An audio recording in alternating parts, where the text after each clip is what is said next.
del aparato cardiovascular. Entonces, dentro de los métodos de estudio, siempre el estudio inicial de orientación general es la radiografía de tórax. Habitualmente el par radiológico. Antiguamente se hacía las oblicuas, hoy ya ha sido reemplazado. Se hace el tórax frente y perfil. El ecocardiograma, que es un estudio muy útil, principalmente para lesiones de flujo vascular, derrame pericárdico, lesiones valvulares. La TC y la resonancia, ambos estudian bien los grandes vasos, y la resonancia puntualmente no solo es morfológica, sino funcional para el estudio de la perfusión miocárdica. La angiocardiografía es un método invasivo, el cateterismo, no solo para diagnóstico, sino para tratamiento, y después tenemos estudios isotópicos como la cámara gamma para la perfusión también miocárdica, para lesiones de infarto, de isquemia. Bueno, entonces, vamos a hacer un repaso de lo que ustedes dominan, y esto ya lo tienen que estar sabiendo porque vamos a hacer el parcial la clase que viene. Recuerden el borde izquierdo con 3 arcos y el borde derecho con 2. Tenemos el arco superior del borde cardíaco derecho, dado por la vena cava superior, el tronco venoso brachiocefálico derecho, y en los pacientes añosos formaba parte también de ese arco la aorta ascendente cuando se va desenrollando, y el arco inferior del borde cardíaco derecho, dado por la aurícula derecha. Los 3 arcos del borde cardíaco izquierdo, todo esto es un repaso, por eso vamos bien rápido. Es el ventrículo izquierdo, el arco inferior, el arco medio dado por el tronco de la pulmonar y el arco superior por el callado de la aorta. Por encima del callado de la aorta sale la arteria subclavia izquierda, que ahí medíamos el mediastino superior, clase que hoy también vamos a dar, radiología del mediastino. Y entre el arco inferior y el arco medio, es decir, la pulmonar y el ventrículo izquierdo, teníamos una estructura que, ¿cómo se llamaba? ¿Qué estructura podía aparecer ahí en condiciones patológicas? Aurícula izquierda. La orejuela de la aurícula izquierda, exactamente, que cuando crece, esa aurícula izquierda, que ahora vamos a ver, da el signo del cuarto arco, también llamado del tercer módulo. Todo esto es repaso. En la incidencia de perfil tenemos que el arco anterior está dado por el ventrículo derecho y el arco posterior, la estructura más posterior, está dada por la aurícula izquierda. El pie, es decir, la parte inferior del borde posterior en la incidencia de perfil, está dado por el ventrículo izquierdo.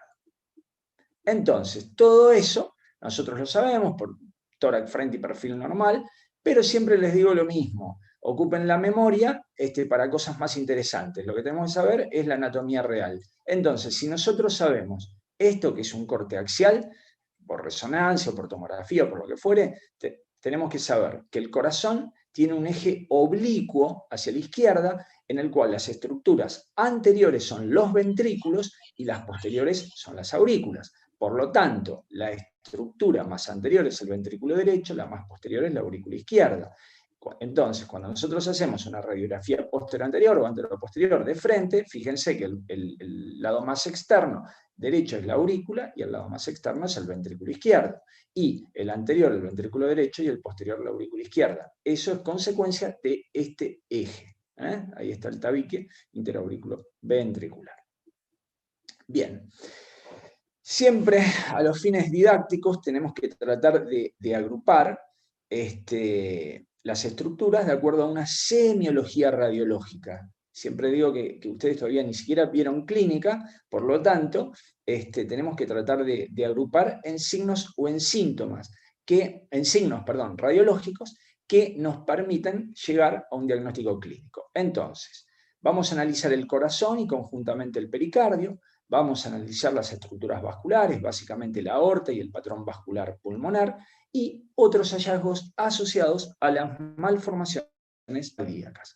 Entonces, dentro del corazón y del pericardio, vamos a hablar del tamaño, el crecimiento de las cavidades localizadas, cada una per se, o generalizada, la cardiomegalia. Vamos a hablar de alteración de la forma, de la situación y presencia o ausencia de calcificaciones. Con respecto a los vasos, vamos a hablar de los patrones vasculares pulmonares normales y de la aorta en cuanto a su calibre, que puede estar dilatada o estenosada, o presencia o ausencia de calcificación. Dentro de los hallazgos, básicamente esqueléticos, como escoliosis, muescas costales, alteraciones de fusión del esternón, deformaciones asociadas a cardiopatías. Entonces, Empecemos a analizar, en cuanto a nuestro esquema y semiología, el tamaño. Siempre recuerden, chicos, que va a depender del biotipo, es decir, no es lo mismo si el paciente es longilíneo, que vamos a tener un corazón alargado, que si el paciente es brevilíneo, que va a ser un corazón más horizontal. Por otra parte, siempre tener en cuenta la edad. En los lactantes es un corazón globuloso y en los ancianos también. Y todo el tamaño del corazón se suele alterar, por lo menos la percepción óptica, de acuerdo a las deformidades, concretamente cuando hay una cifoescoliosis avanzada. Entonces, fíjense los biotipos: un corazón longilíneo, un corazón brevilíneo, el lactante, que tiene un corazón más globuloso, el adulto, longilíneo, un poquitito más de mayor espesor. Fíjense las partes blandas, no llega a ser brevilíneo, pero es un corazón no tan vertical. Bueno, esto es lo que les decía de las deformidades torácicas. Es difícil establecer el diámetro transverso en un paciente con escoliosis, que no tiene un adecuado posicionamiento, además de su deformación. Bueno, acá es un paciente con una corrección quirúrgica en la cual se observa un elemento metálico de fijación. Entonces, todo esto repaso, esto ya lo tienen que dominar. El índice cardiotorácico, recuerden que es hasta 0,5. Se acepta un límite mayor, 0,55, en los bebés. Entonces, fíjense, diámetro transverso máximo de pulmón a pulmón, no de costilla, y el diámetro transverso máximo del corazón, A, B. Entonces, esto, si nosotros lo transpolamos acá, no puede dar más de la mitad. Si nos da más de la mitad, se habla de cardiomegalia. Antiguamente se decía hasta 2 centímetros, cardiomegalia grado 1, hasta 4 centímetros, grado 2, 4 a 6, grado 3, más de 6, grado 4. Y directamente hablamos de aumento del diámetro transverso de la silueta cardíaca, cardiomegalia. Entonces, este es un ejemplo, ¿ven? Cómo se mide de pulmón a pulmón, no de hueso. Aumento de tamaño de las distintas cavidades cardíacas. Eso era un aumento de tamaño global. ¿Hasta ahora me van siguiendo? ¿Voy muy rápido? ¿Hola? ¿Se durmieron? Sí, todo bien. Bueno, no se me duerman. La clase es fea, pero les prometo que las que vienen son más lindas. Ahora cuando entremos en abdomen van a ver que tengo una casuística muy interesante para mostrarles. Bueno, entonces, vamos a hablar de un aumento de tamaño de cada cavidad per se. Esto encima no es muy lindo, pero se puede preguntar. Por lo menos había pregunta de estos, chicos. Entonces, uy, ¿qué pasó acá? Frente y perfil, se me borró. Uy, estamos en el horno. Ahí está. ¿Qué tenía? No sé. Ahí. Te pusiste efectos, papá. ¿Me puse efecto? Ahí de fácil. Que estoy en... Hermoso estaba el efecto ese, no se veía nada. Bueno, entonces, tomemos el aumento del ventrículo izquierdo. El ventrículo izquierdo, chicos, recordemos que forma parte del arco inferior del borde cardíaco izquierdo. Cuando crece, crece hacia abajo, es decir, descenso de la punta. ¿Está? Y en la incidencia de perfil, que yo les dije que formaba parte, la estructura más posterior era la aurícula izquierda, pero formaba parte el pie, la parte inferior, el ventrículo izquierdo. Entonces, crece ahí. ¿Está? Entonces, una de las preguntas que tradicionalmente se solía hacer es cuál es el crecimiento del ventrículo izquierdo, el signo radiológico cardinal. Es el descenso de la punta. ¿Ven la flechita? Bueno. Otra vez sopa. Seguí moviendo. ¿Qué lo estoy moviendo?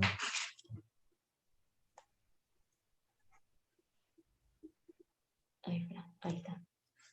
Seguí moviendo para abajo y te va a aparecer eventualmente la imagen. O sea, después aparece. Sí. Pero esto recién apareció. Bueno, entonces, aumento del ventrículo derecho. Así como el ventrículo izquierdo tenía un descenso de la punta, el ventrículo derecho crece hacia arriba, es decir, una elevación de la punta, hacia afuera y hacia arriba. ¿Está? Tiene una forma más en sueco, se llama. Ahora vamos a ver una malformación que da ese aspecto. Y en el perfil, ¿qué ocupa? Ocupa la parte inferior del espacio claro retroesternal. ¿Por qué? Porque dijimos que el ventrículo derecho era la estructura más anterior. ¿Está? Sí, moviendo. Bueno. ¿Ustedes ven o ven lo mismo que yo? No, pa, es porque aparece. Vemos lo mismo. Vemos lo mismo, pero tiene que seguir pasando más el power. Bueno, entonces, acá tenemos el crecimiento de la aurícula derecha. Fíjense, la aurícula derecha dijimos que es el arco inferior del borde cardíaco derecho, dado por la aurícula. Entonces tenemos esta imagen, un crecimiento auricular. ¿Se acuerdan? Yo les dije en tórax normal qué formaba el pie de la aurícula derecha. ¿Se acuerda alguien?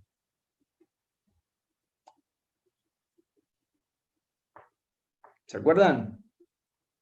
Que yo les dije que podía ser vertical, oblicuo o horizontal. Si es horizontal, el ligamento cardiofrénico; si es oblicuo, la vena suprahepática; si es vertical, la vena cava inferior. No sé si se los dije o si no se los dije, quizá no se escuchó, pero en el apunte creo que está eso. Bueno. Me faltó aurícula izquierda. A ver, capaz que pasó. ¿Y esto por qué pasan estas cosas? Y porque le pusieron efecto, ¿no? ¿Y quién le puso efecto? Ahí está. Yo lo debo haber pasado. Bueno, entonces, esto, chicos, es... ¿Qué signo? ¿Cómo se llama este signo? Se los dije hoy. El cuarto, el ¿Cuarto arco o tercer arco. módulo? Exacto. ¿Ven? Miren, ventrículo izquierdo, orejuela de la aurícula izquierda, tronco de la pulmonar, callado de la aorta. 4 arcos. ¿Está? Pero la aurícula izquierda, recuerden la cavidad más posterior, en el frente crece y hace apertura del ángulo de la carina. Este es el ángulo carinal. El piso está dado por la aurícula izquierda, entonces hay apertura del ángulo de la carina. No les voy a preguntar cuánto mide, que se los dije normalmente, porque ya lo deben saber. Entonces, bueno, acá tienen un contorno y otro contorno. Y en la incidencia de perfil, ¿qué vemos? Vemos esta muesca por debajo del ilirio que está dada por la aurícula izquierda. Es un paciente operado en el cual se observan los hilos metálicos de sutura, los clips y una prótesis valvular metálica. Esta ya la vimos. Y siguiendo con nuestra semiología, vamos a analizar alteración de la forma. Las más frecuentes, bueno, este es un llamado corazón en sueco. Esto se asocia a una patología, una malformación congénita, que se llama tetralogía o trilogía de Fallot, que consiste en un shunt de izquierda a derecha, por lo tanto tienen un aumento, un crecimiento del ventrículo derecho. Fíjense, como yo les decía, si fuera el ventrículo izquierdo, la punta hacia abajo, es el ventrículo derecho, la punta hacia arriba o hacia afuera. Entonces, un crecimiento del ventrículo derecho. Pero yo les manifesté que tenía un shunt de izquierda a derecha, por lo tanto nos debería llamar la atención la hipovascularización pulmonar, porque además del shunt de izquierda a derecha, el Fallot tiene una estenosis de la pulmonar. Entonces hay una oligoemia. Por eso se traduce en esta mayor claridad secundario a la menor perfusión pulmonar. ¿Está? Y esto es el llamado corazón en botellón. Fíjense la morfología que tiene. Es decir, un marcado aumento del diámetro transverso de forma globulosa, y para plantearnos el diagnóstico diferencial con insuficiencia cardíaca debemos mirar la vasculatura. ¿Por qué? Porque si tenemos una insuficiencia cardíaca, una cardiomegalia por insuficiencia cardíaca, mínimo, acá tendríamos que tener una redistribución del flujo, un edema intersticial, edema alveolar, es decir, con esta cardiomegalia, otras manifestaciones radiológicas y no solo esto en forma aislada. De cualquier manera, yo les dije dentro de los métodos de estudio que el método de estudio ideal para estudiar el derrame pericárdico es el ecocardio. Bien. Situación. Entonces, la situación se refiere al situs solito, es decir, son la adquisición que adquieren los órganos de la economía, sea del tórax en este caso, o del abdomen, de acuerdo a los planos de simetría, es decir, el hígado a la derecha, la aurícula derecha a la derecha, el ventrículo izquierdo a la izquierda. Entonces, tenemos, eso sería el situs solito. Después tenemos el situs inverso, que es una imagen en espejo, y hay otro que se habla de indeterminado. Entonces, ahí tengo que esperar que aparezca. Sí, correcto. ¿Muevo la flecha? Ahí está. No, ahí Ahí. está. Entonces, es lo que les decía, esto es lo normal, situs solitus. Fíjense, aurícula derecha, hígado, ventrículo izquierdo, es decir, el corazón, 1/3 hacia la derecha, 2/3 hacia la izquierda, eso es lo normal, el hígado ocupando el hipocondrio derecho. ¿Y acá qué vemos? ¿Qué ven ahí? Yo sé que el día está lindo, está para cualquier cosa, menos para mirar en una computadora radiología cardíaca, pero bueno, algo tienen que ver ahí. Que el Doctor, corazón está más radiológico. A ver, de a el uno, raquis y de a desnudo. uno solito me dice, bueno, fulanito de tal, y habla. Sabrina Ali, habla. Iba a decir que el raquis No te escucho bien, Sabrina. iba a decir que está el raquis desnudo. ¿Perdón? ¿Ibas a decir? Está el raquis desnudo, ¿ahí me escucha bien? Sí, ahí te escucho. Bueno, el raquis desnudo, sí, algo secundario, pero ¿qué? ¿Qué te llama la atención Y entonces? básicamente no veo el corazón. Ahí está, eso es. A mí me da gracia, está bien lo que dijiste, está perfecto. Como a veces, o sea, nos llama a veces la atención más lo secundario que lo importante. Acá no vemos los grandes vasos y no vemos el corazón. Entonces, el paciente está muerto. No. ¿Qué tiene nuestro paciente? Un corte sagital y vemos dónde está. En el hipocondrio izquierdo, entre el estómago, ahí tenemos el hígado, fíjense el colon, y bueno, ahí tenemos el corazón. Esto se llama ectopía cardíaca. Es una malformación rara, suele cursar con anomalías de la pleura diafragmática, suele cursar con anomalías de fusión del esternón. Es un cuadro muy grave cuando se localiza en la región cervical. De hecho, mueren los pacientes dentro de las primeras horas de vida, el 90% muere en la semana, pero estos casos a veces son un hallazgo. Si bien se debería hacer el diagnóstico prenatal, esto es un paciente que puede inclusive ser asintomático. Nada más que, bueno, puede llamar la atención que te late el corazón en el abdomen.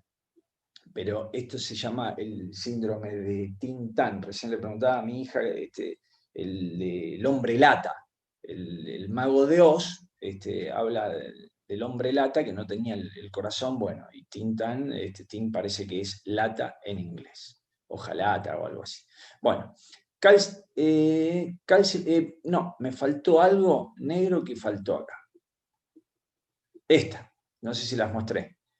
Bueno, esto, o sea, así como miramos el situs normal, el situs solito, esto es lo más frecuente. Fíjense la marca L que está hacia la izquierda. Esto está mal, esto debería estar la D acá, pero bueno, siempre por nomenclatura la marca a la derecha. Cuando nosotros vemos esto, lo primero que solemos hacer los médicos radiólogos es retar a nuestros técnicos. ¿Por qué? Porque nos colocan mal la marca. Nos colocan mal la marca, entonces es una falsa dextrocardia.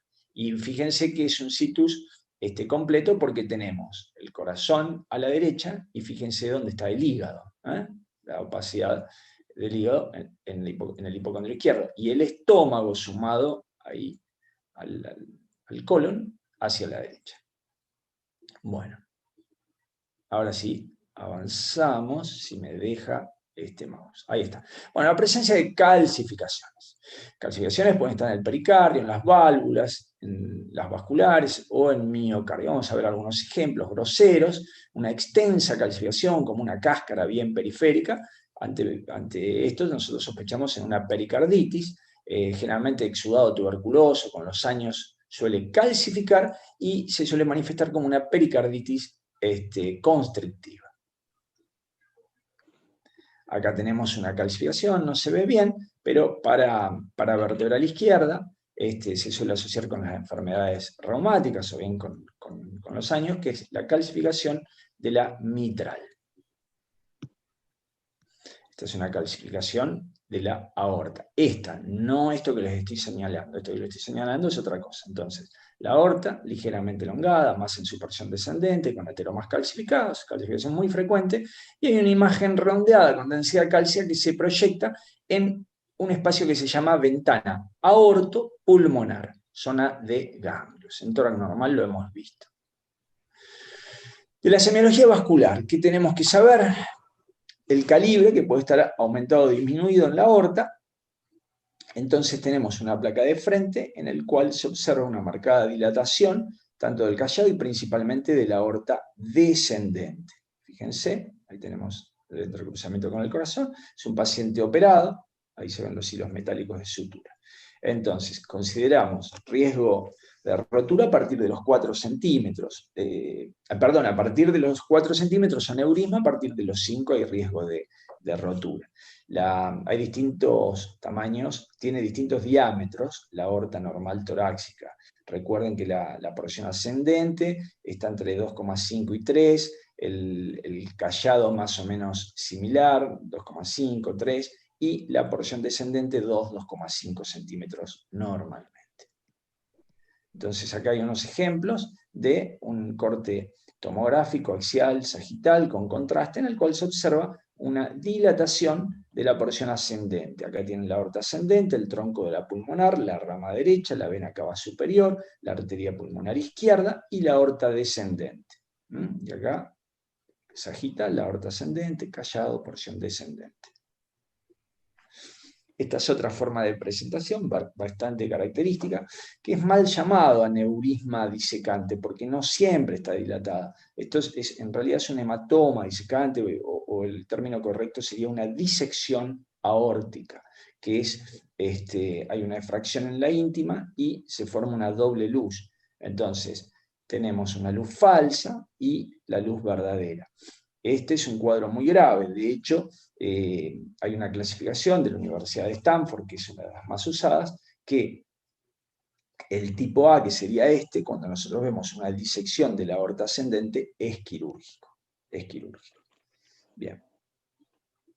Esta es una resonancia en la cual se observa, en un corte sagital, una malformación llamada coartación aórtica, que es una estenosis congénita de la aorta. Se caracteriza por una dilatación supraestenótica, la zona del stop, y una dilatación infraestenótica. A veces se habla del signo del 3.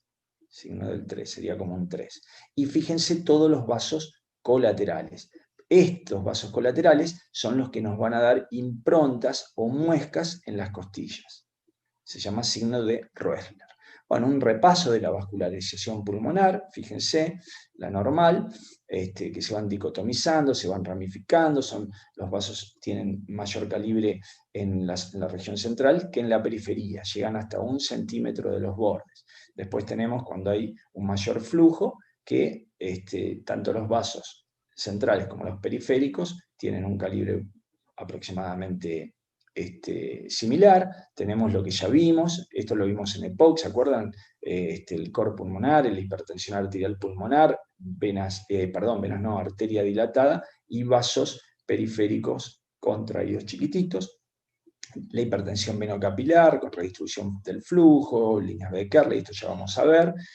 Cuando tenemos oligoemia, cuando tenemos la bicariante, es cuando la circulación nutricia, es decir, los vasos bronquiales, es difícil de apreciar esta y rara, predominan sobre la articulación, sobre los vasos, sobre la irrigación funcional, y asimétrico a veces suele ser ligeramente asimétrico sin patología.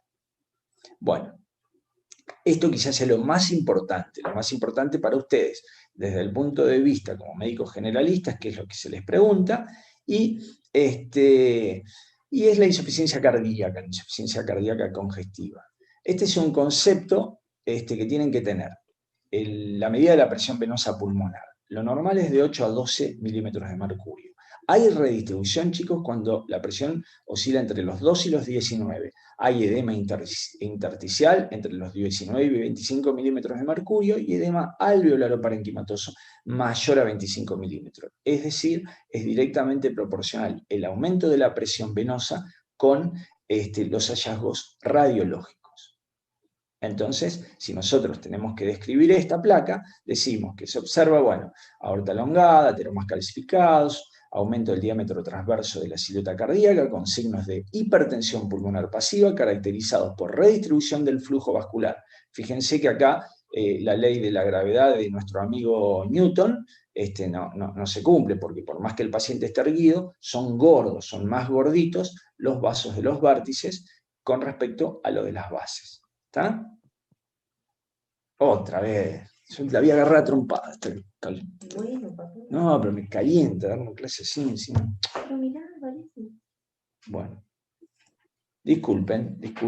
Encima que es impersonal, que le estoy hablando acá al mueble de mi casa, tengo estos inconvenientes.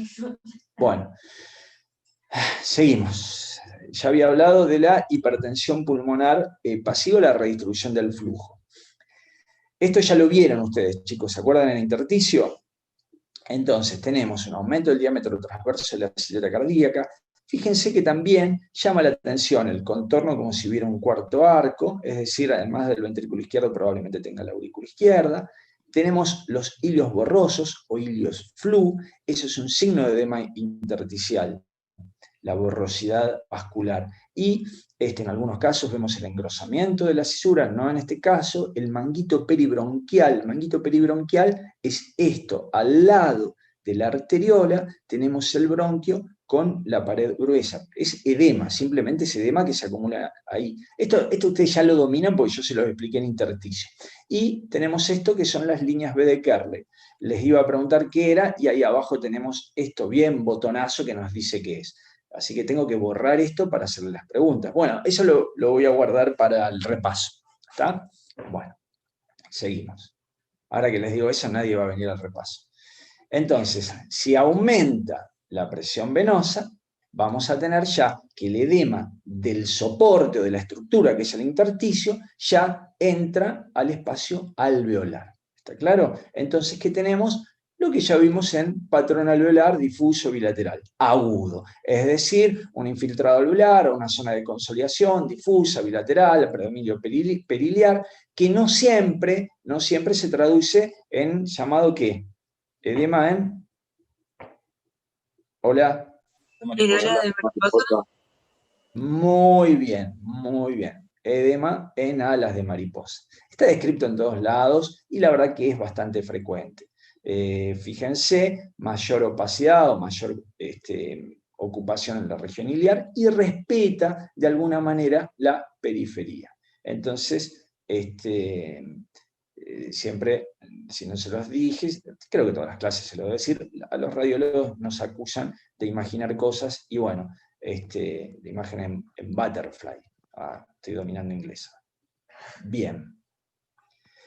Dentro de los hallazgos no cardiovasculares, yo les hablé del signo de Roessler, que era toda esa circulación colateral, que nosotros teníamos una estenosis congénita de la aorta, entonces la circulación colateral va a dar unas muescas o unas improntas en la cortical inferior de los arcos costales. ¿Ven? Miren. Es un signo, por supuesto, dentro de un contexto clínico y a veces difícil de ver, porque si no es muy pronunciado, no es que... Y esto requiere su evolución, lógicamente. Pero ese es el famoso signo de Roessler. Bueno, para la parte cardiovascular estamos. Ahora tenemos que seguir con mediastino. ¿Entendieron algo? Hola. Sí, entendimos. Bueno, Pilar sola entendió, por suerte.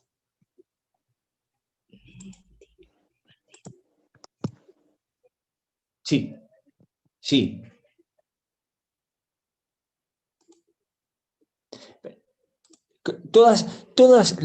No te alcancé a escuchar bien. El signo está dado por todo lo que es circulación colateral, es decir, todos los vasos supraórticos se dilatan al tener una estenosis, ¿viste? Abajo. ¿Está? No sé si responde. Bien.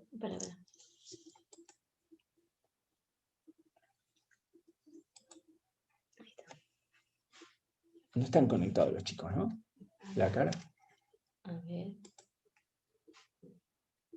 No, hoy te dejaron solo. Hoy me dejaron solo, no se conectó nadie. No vi a nadie, vi a esta máquina fea nomás. Bueno. Vamos a hablar de mediastino. Bien. El mediastino. Su palabra lo indica que es el mediastino. Está en el medio de los dos pulmones. Entonces, el mediastino es el espacio interpleuroparital que comunica el cuello con el abdomen. Es un todo continuo. Eso es un concepto fundamental que tienen que tener. No es una unidad funcional. Entonces, a los lados de los pulmones, por delante el esternón, por detrás la columna dorsal, por arriba el istmo torácico y por debajo el diafragma. Todo eso es importante porque hay distintas estructuras anatómicas, es decir, el mediastino en el tórax, fuera de los pulmones, chicos, todo está en el mediastino. Todo está en el mediastino. Y tenemos la contra que encima, desde el punto de vista radiológico, hace silueta. Es decir, la única estructura que vemos en el mediastino, ¿cuál es?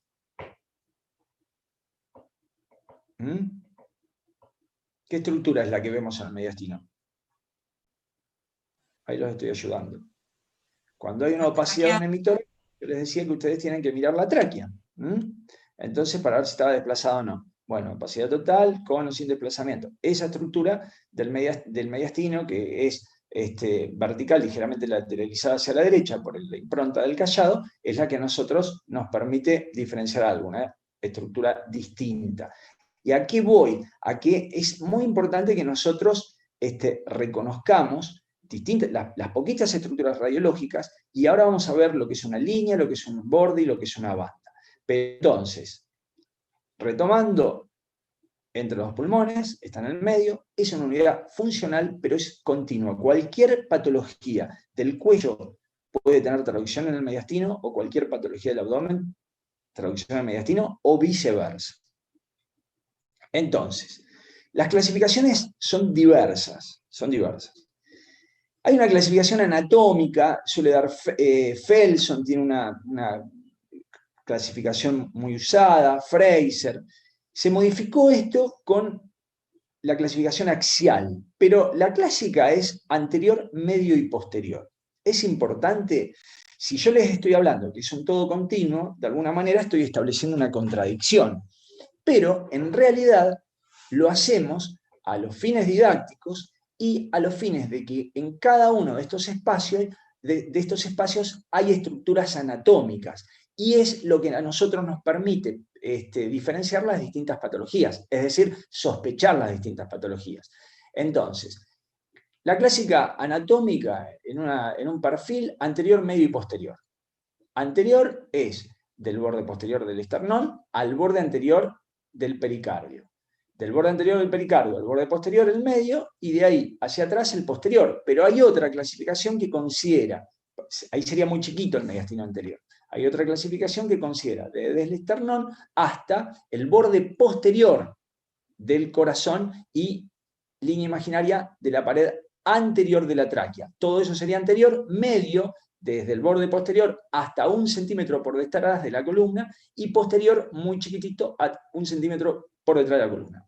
En definitiva, el concepto que tienen que tener es que hay un mediastino anterior, un mediastino medio y uno posterior. Y que en el mediastino anterior básicamente tenemos el timo, la glándula tiroides, hay grasa, hay ganglios. Que en el mediastino medio está la vía respiratoria, está la tráquea, bronquios, y consideramos que también el corazón con el pericardio. Y en el mediastino posterior, patologías como, es decir, patologías, estas estructuras anatómicas que nos permiten deducir la patología, es decir, la aorta descendente, hay linfáticos como el conducto torácico, está el esófago, hay nervios como la cadena simpática, el recurrente, el neumogástrico, bueno, y la columna, patología de la columna. ¿Está? Esa es la importancia de esta clasificación. Yo sé que se pueden llegar a complicar cuando vean la clasificación de mediastino. Es importante, chicos, para establecer qué estructura anatómica hay. Fíjense qué les dan en el teórico, qué les da el doctor Gómez Sierra, Forlino. ¿Quién les está dando los teóricos? Forlino, doctor. El doctor Forlino. Bueno, entonces, fíjense más o menos qué le da y cotejan. De última, todas estas dudas las evacuamos en nuestro repaso parcial. Y lo que les decía, que para nosotros, los que hacemos, yo hago radiografía y hago tomografía. Entonces, para que hacemos tomografía, nos manejamos mucho por este tipo de clasificación. Antes de meterme en esta, les quiero decir que se habla de mediastino superior por encima de los grandes vasos, más o menos de 4. De 4 para arriba, mediastino superior. Bueno, entonces mediastino superior, anterior, medio y posterior, más que mediastino inferior. Y la clasificación axial directamente hay uno anterior y uno posterior. Y el posterior es prevertebral, paraespinal y retrocrural. Pero esto por ahí no es tan piola para ustedes. Manéjense con anterior, medio y posterior. Como siempre, definimos métodos de estudio. Y acá, si bien no es el método de estudio ideal para estudiar la patología del mediastino, la radiografía es nuestro método siempre inicial. Entonces, ¿por qué adquiere gran valor? Porque la patología del mediastino es oculta, es asintomática y la exploración clínica es muy limitada. Entonces, un hallazgo radiológico, que en muchos casos suele ser sutil, nos permite pasar a los estudios de elección. ¿Cuáles son los estudios de elección? Los que nos permiten visualizar el mediastino en cortes multiplanares, axiales, sagitales, coronales, bueno, tanto la tomografía como la resonancia. Muchas veces se plantea cuál es mejor una que otra. Son estudios complementarios, chicos. Son estudios complementarios. Entonces, podemos decir que los dos son excelentes. La resonancia siempre es mejor para evaluar invasión neurológica, de acuerdo a la patología que nuestro paciente tenga. Pero son dos muy buenos métodos. Y ahora vamos a establecer cuál es la semiología radiológica de la patología mediastinal. Estamos bien con el tiempo, estoy mirando porque nos dan una horita y tenemos que acelerarnos. Entonces, concepto de líneas, bordes y bandas. Yo esto se lo dije en tórax normal. ¿Qué es líneas, bordes y bandas? No le pregunto a Valeria y a Agustina porque ya saben. No, ahí no.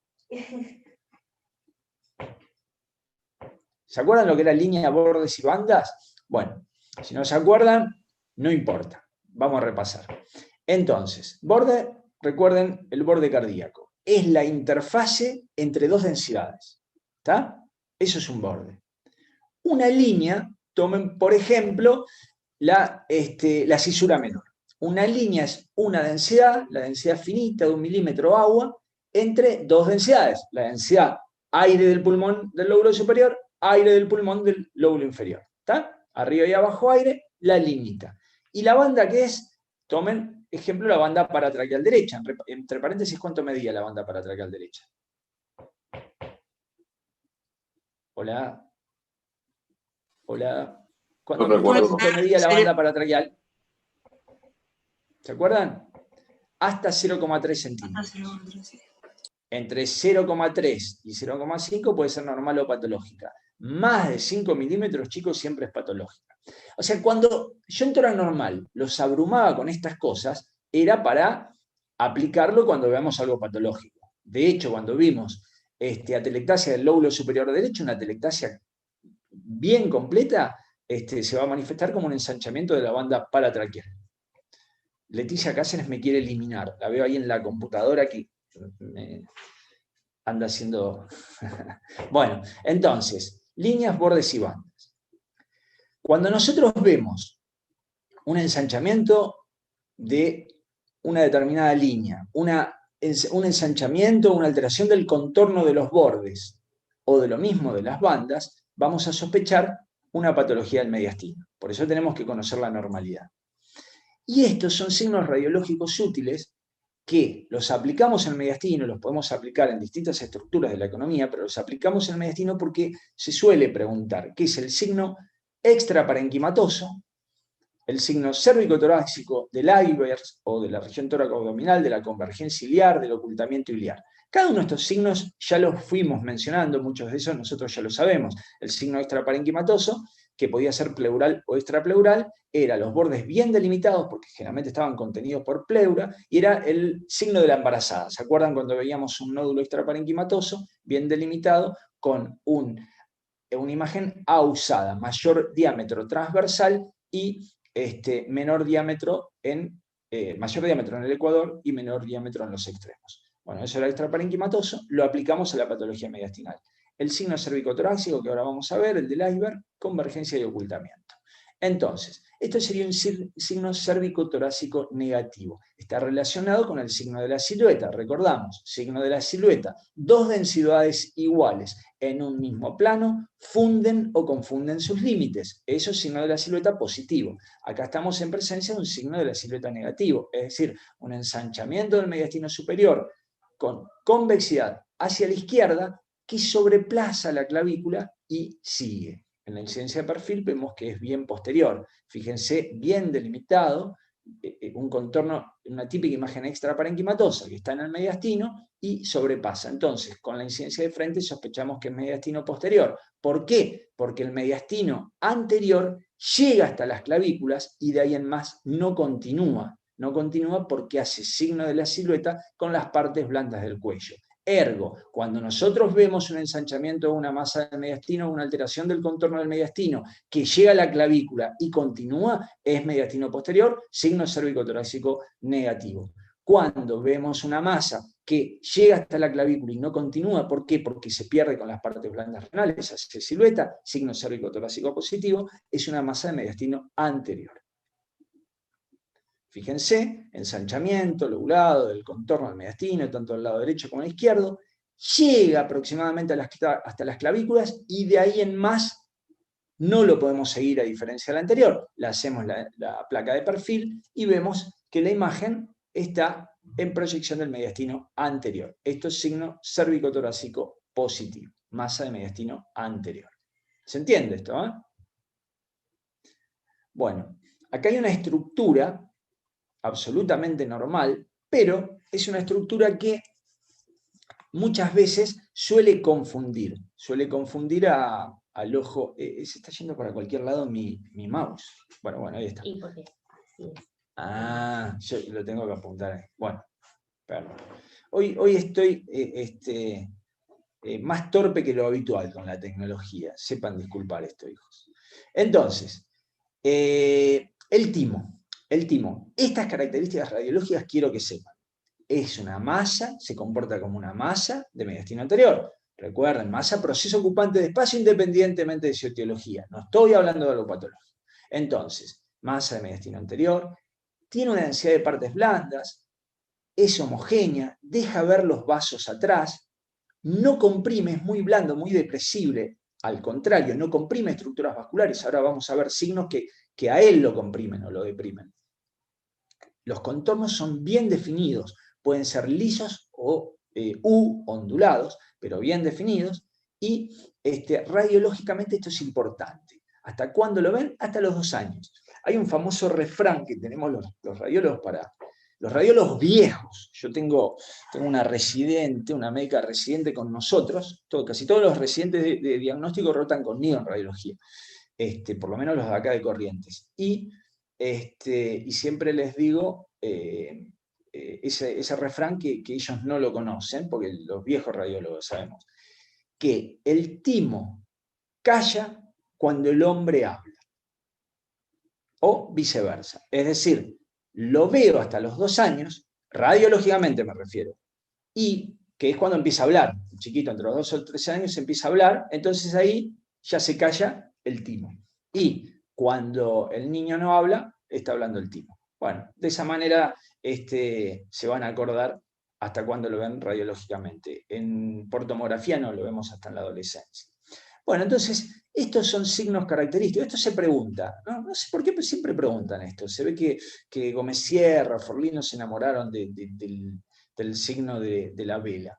Bueno, ven que tiene forma de vela de barco, una opacidad triangular, que hay en contacto con lo que sería cisura menor, tiene este aspecto triangular, signo de la vela. Y esto es lo que les decía, que lejos de comprimir es depresible. Entonces, el signo de la onda o de la ola tímica es este contorno. Yo les hablé de un contorno liso o lobulado.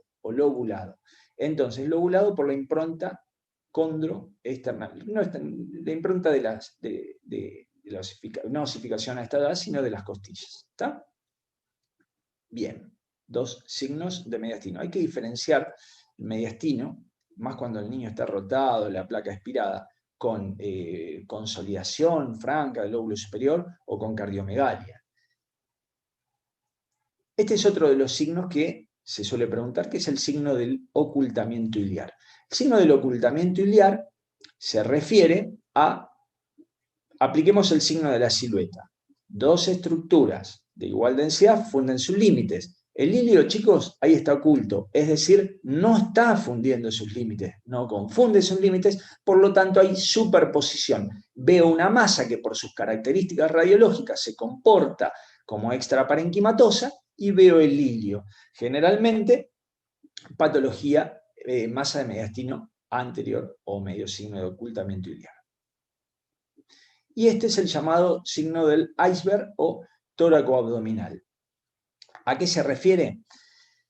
A que cuando una masa se encuentra en la encrucijada del tórax y el abdomen, si tiene a cada lado de la columna tipo un paréntesis, es decir, convergente, y está bien delimitada, ¿por qué? Porque está delimitada por aire, decimos que es pulmonar, es decir, que está en el tórax. Si la masa es divergente, en vez de ser como una coma, que es esto que yo les estoy mostrando, va así y así, como una B para abajo. Si es divergente, decimos que es abdomen, signo del iceberg. ¿Está? Bien. Conclusión de los hallazgos radiológicos de la patología mediastinal. Tenemos que ver si el mediastino está ancho. ¿Cuánto mide el mediastino? Eso ya a esta altura lo tienen que saber sí o sí. Muy bien, 4,8 más menos 5 milímetros. 4,8 centímetros más menos 5, es decir, entre 4,8 y 5,2 está dentro de lo normal. Esa es una pregunta que cada uno de los docentes establece preguntas. Y esa yo siempre la suelo poner. ¿Por qué? Porque ustedes en la radiografía, ahora cuando yo les muestre, me van a decir ensanchamiento del mediastino. Entonces, ¿qué le preguntamos nosotros? ¿Y cuánto es lo normal? ¿Y dónde se mide? Por supuesto, ya a esta altura todos saben dónde se mide y ahora lo vamos a repasar. Entonces, ensanchamiento del mediastino, alteración de los contornos, es decir, que se borren las líneas y las bandas, la línea de unión posterior, ¿se acuerdan? En tórax normal, gaviota supraclavicular, la línea de unión anterior, que es el contacto de los dos pulmones. Estamos repasando tórax normal, que es una gaviota infraclavicular, la línea pleuroácido esofágica superior e inferior de la aorta descendente. Bueno, todo eso, esa alteración de esas líneas. Esto, que suele ser secundario a esto, es decir, un ensanchamiento del mediastino por un proceso ocupante que me va a desplazar la tráquea, y algunas estructuras que no me hagan silueta, es decir, algo que no tenga densidad de agua, que es lo que predomina en el pulmón, en el mediastino, perdón. Es decir, un neumomediastino o alguna calcificación. Bueno, entonces, es que yo quería esto. No, yo quería ver. ¿Estás subiendo, papi? Sí, pero yo quiero ver. ¿Qué querés ver? No le puse la radiología, directamente la tomografía, está bien. A ver si está.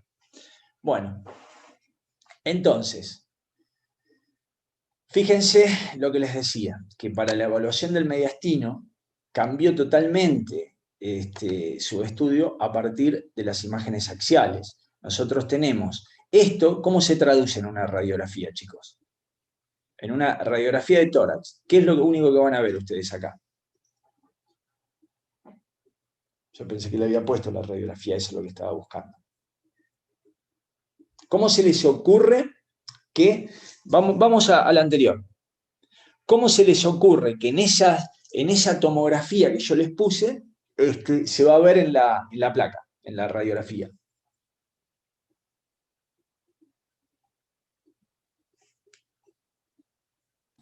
Acá estamos para equivocarnos, ¿no? Sí.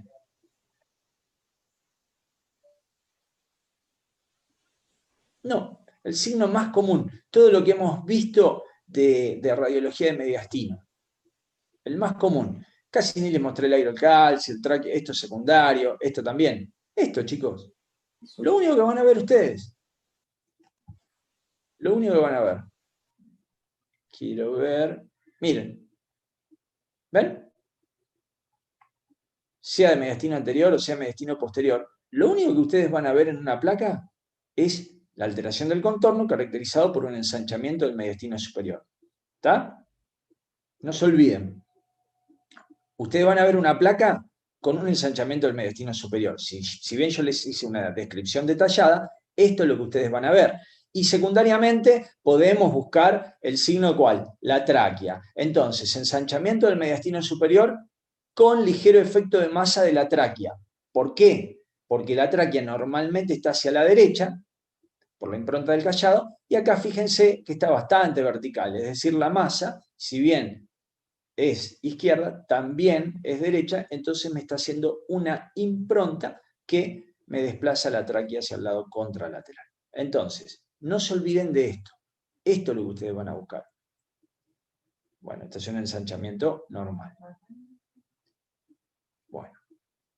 Entonces, le haces una placa a este paciente, vas a ver este borde y este borde, que es del mediastino, ancho. Después podéis aplicar o no los signos radiológicos, pero vos vas a ver ensanchamiento del mediastino superior, le haces una tomografía, este es un corte axial y este es un corte coronal. ¿Alguien se anima a describir esta tomografía? ¿Tomografía vieron ustedes, chicos? ¿En los teóricos? ¿No? ¿Sí? ¿Qué? ¿Dieron patología cardíaca, mediastino, algo de eso dieron? Hoy es el No. teórico. Hoy damos en el teórico. Perfecto. ¿A qué hora dan los teóricos? A la- Una. Ah, bueno, está. Entonces, Terminamos y entramos. perfecto. Bueno, entonces, acá tienen una tomografía, un corte axial con ventana de partes blandas. Siempre les enseño que lo básico es que ustedes comparen las densidades. Entonces, fíjense que tenemos una tumoración con densidad de partes blandas, ligeramente heterogénea, que ocupa el mediastino retroesternal prevascular, mediastino anterior. Esto es la aorta ascendente, esta es la aorta descendente, el tronco de la pulmonar, la rama derecha, la izquierda y la vena cava superior. Acá están los cilios, y fíjense, esta imagen pequeñita con densidad de partes blandas es una adenomegalia que va hacia la región subcarinal. Conclusión, una masa con densidad de partes blandas, comparen el músculo con esto, en el mediastino anterior. Este es un corte coronal donde se ve la masa. Cuando nosotros tenemos una masa en el mediastino anterior, recuerden, hay una mnemotecnia, que son las 4 T: timo, tiroides, teratoma, y la última T sería el linfoma. ¿Y dónde está la T? Terrible linfoma. O sea, le buscamos la T igual, aunque no la tenga. Patología del timo, patología tiroides, los teratomas y el linfoma. Entonces, esta es una tomografía en un corte axial y coronal. ¿Qué densidad tiene esto? Yo recién les dije, aprendan a comparar densidades. ¿Qué densidad tiene esto? Más oscurita, no es igual a la anterior. Comparen con algo que tengamos por acá. Muy bien, tiene densidad grasa, dijo. Sí, señor. Entonces, una tumoración con densidad grasa, homogénea. La tomografía es diagnóstica. Fíjense que establecemos localización, densidad, y creo que es el último caso que nosotros tenemos, es una tomografía en el cual una tomografía siempre con contraste. Les digo porque eso se suele preguntar. ¿Qué tienen que decir ustedes? Tomografía, un corte cisaxial, coronal sagital, bueno, una tomografía, corte axial. Miren siempre las estructuras vasculares donde la bien rellena, tomografía de tórax axial con contraste. ¿Qué tipo de ventana? Ventana para partes blandas. Esto no es para evaluación pulmonar. Entonces, ventana para partes blandas. Les pueden sacar flechas, estamos repasando cómo son los parciales, les pueden sacar flechas, entonces, ¿qué es esto? El tronco de la pulmonar, ¿qué es esto? La aorta ascendente, ¿qué es esto? La aorta descendente. Bueno, llama la atención este proceso ocupante de espacio, esta imagen, que por sus características, fíjense, bien delimitada, con amplio contacto, tanto pleural como mediastinal, y es muy característico en la región costo vertebral, o paravertebral izquierda. Estos suelen ser tumores neurogénicos. ¿Está? Bueno, se le hace con una ventana y media intermedia para ver evaluación ósea, porque generalmente suelen tener algún compromiso óseo. Bien. Hemos concluido con nuestra clase, así que les doy 3-4 minutitos para, si tienen alguna duda de esta, y si no, bueno, vayan al teórico del doctor Forlín. ¿Entendieron más o menos esto? ¿Sí? Doc. Sí. Te escucho. No, solo iba a preguntar nomás si